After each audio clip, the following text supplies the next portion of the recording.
கிராமத்தின் அருகே ஒரு சின்ன சிறுவன் வாழ்ந்து வந்தான். அவன் மிகவும் நல்லவன், ஆனால் தன்னம்பிக்கை குறைவானவன். தான் பெரிய காரியம் செய்ய முடியாது என்று அவன் அடிக்கடி நினைத்து கொள்வான்.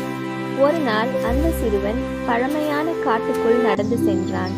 அந்த காட்டின் நடுவில் ஒளி வீசும் ஒரு மந்திர வில் கிடந்தது. அது சாதாரண வில் போல தெரியவில்லை. அது சிறுவனை பார்த்ததும் அவனுக்குள் மறைந்திருந்த தைரியத்தையும் தன்னம்பிக்கையும் மெதுவாக எழுப்பியது. அந்த நாளிலிருந்து சிறுவன் தன்னை பற்றி புதிய விதமாக நினைக்கத் தொடங்கினான். நானும் முடியும் என்ற எண்ணம் அவன் மனதில் வேரூன்றியது. வில் அவனுக்கு வெளிச்சத்தை மட்டுமல்ல, தன்னம்பிக்கையும் கொடுத்தது. சிறுவன் தினமும் பயிற்சி செய்தான். தவறு செய்தாலும் மீண்டும் முயற்சி செய்தான்.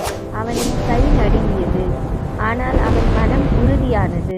ஒவ்வொரு முயற்சியும் அவனை இன்னும் வலிமையானவன் ஆக்கியது. ஒரு நாள் அந்த கிராமத்திற்கு பெரிய அபாயம் வந்தது. அந்த நேரத்தில் முன்பு பயந்திருந்த அந்த சிறுவன் இல்லை. அவன் கண்களில் நம்பிக்கை ஒளிந்தது. கைகளில் கீழே பிடித்து அவன் தைரியமாக முன்னே நின்றான். அந்த தருணத்தில் சிறுவன் உணர்ந்தான், வில் மந்திரம் செய்தது அல்ல, தன்னம்பிக்கையே அவனை இந்த கதையை நம்பிக்கையை நீங்கள் நம்பினால் சாதாரண மனிதனும் அற்புதமான வீரனாக மாறலாம். அதனால் உங்களை நீங்கள் நம்புங்கள், முயற்சி செய்யுங்கள்.